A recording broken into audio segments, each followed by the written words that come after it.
Good morning. We know that Watchtower has caused untold harm with their man-made rules and regulations. And not only that, but there's injustice everywhere in the world. How do we deal with this?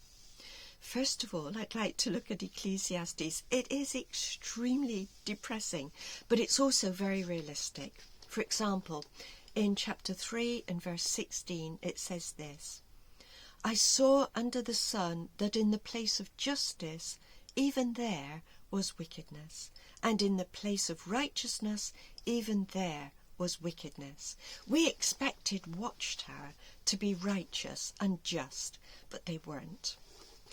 Chapter 5 and verse 8, if you see in a province the oppression of the poor and the violation of justice and righteousness, do not be amazed.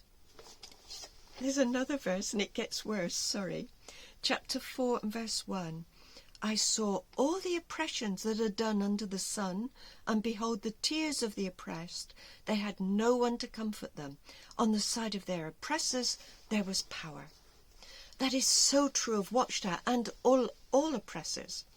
They give themselves power and authority which they shouldn't have, and they use it to harm people. So, how do we cope with it? Well, it's extremely difficult, and that is life at the moment. As it says in Psalm 90, our years are very short, 70 or 80 years, and they're full of work and trouble. So, how do we deal with this? Well, we need to accept the situation at the moment, but God has given us hope, and it's hope that's going to get us through this. We have to take each day as it comes.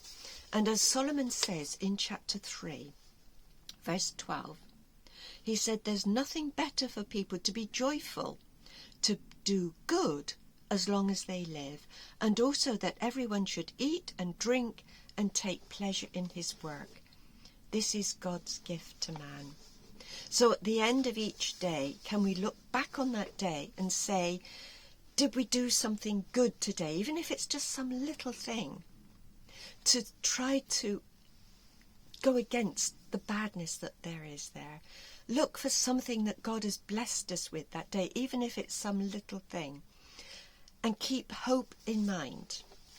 Now, there are steps that we can take. There are counsellors we can go to, but be careful who you choose, because some counsellors are better than others. Find someone that understands your situation and talk to them. Talking is one of the best things. The other thing is to go for long walks. Don't go to drugs, to alcohol, to cigarettes. That will make your situation worse. You will want to lash out and do something that's awful. Try not to do that. Try to turn to God and find something that will help you out. Now, hope, that's what we need, most of all. As Ecclesiastes says, there is a time for everything under the sun. At the moment, there is a time for injustice and oppression, but that's not going to last. There is a time for justice. In chapter 12 of Ecclesiastes, it says, we need to fear God and keep his commandments, because God will bring every deed into judgment, with every secret thing. That's every secret thing that Watchtower has done behind the scenes to cause oppression, and all other people who have oppressed. Whether good or evil, God is going to judge those actions. So if we can do some little thing that is good during the day, if we can look back on the day, find something, we might not be able to at times, but we'll do our best. Above all, rely on God to get us through this.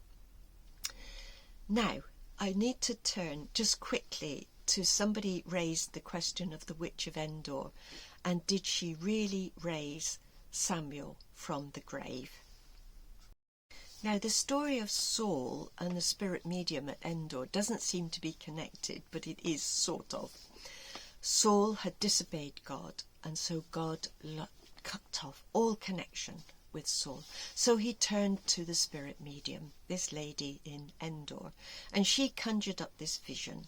And Saul said to her, "What do you say?" And she said, "An old man is coming up and he's wrapped in a robe." Well, it could have been anything. But Saul said, "Oh, yes, it's Samuel." That's because he wanted to believe it was Samuel. It was not. It was something horrible. If we turn to Ecclesiastes, and once again we look at the human condition here, chapter 9 and verse 5. "The living know they will die, but the dead know nothing. They have no more reward, for the memory of them is forgotten." He says their love, their hate, their envy have already perished. Verse 10, "Whatever your hand finds to do, do it with your might, for there's no work or thought or knowledge or wisdom in Sheol or the grave, which is where you're going."